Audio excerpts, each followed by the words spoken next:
Dan saya mohon maaf kalau nanti sedikit galak, misalnya pada yang minta-minta akan saya tertibkan. Kemudian yang knalpot brong akan siap benahi. Semua, kenapa? Karena kita ingin membentuk bukan hanya pembangunan, manusia Jawa Barat yang beradab dan bermartabat. Ini prinsip.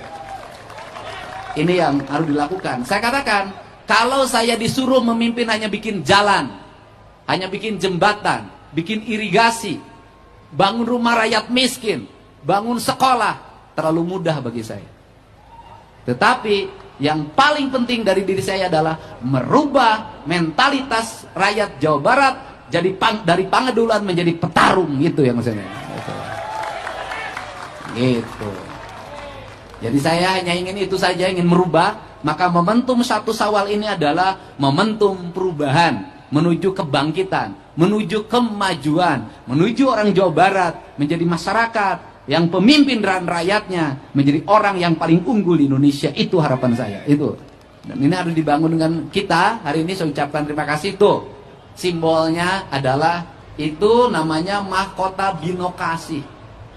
Simbol dari mahkotanya Raja Sunda. Ini ada kakak saya udah Herman, Raja Sunda.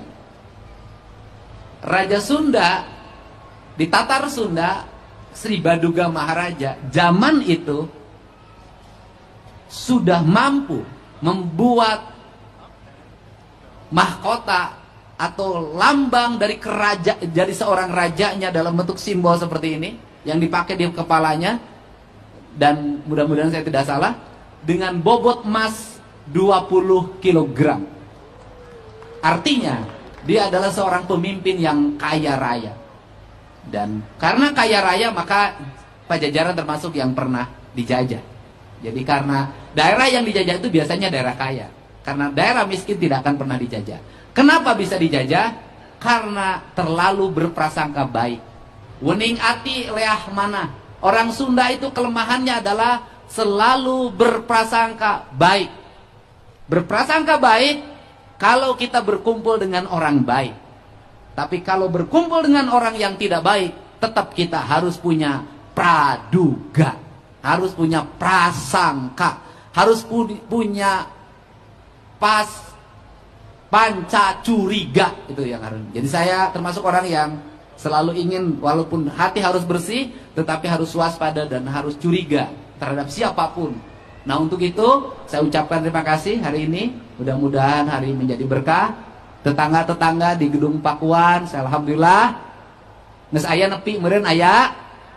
Aya meureun aya. Aya kan? Dengan satu pesan pada siapapun nanti kalau memberi jangan suka dikumpulkan, antar saja ke rumahnya agar yang diantar merasa terhormat dan yang mengantar pun merasa terhormat. Karena itu prinsip dasar hidup.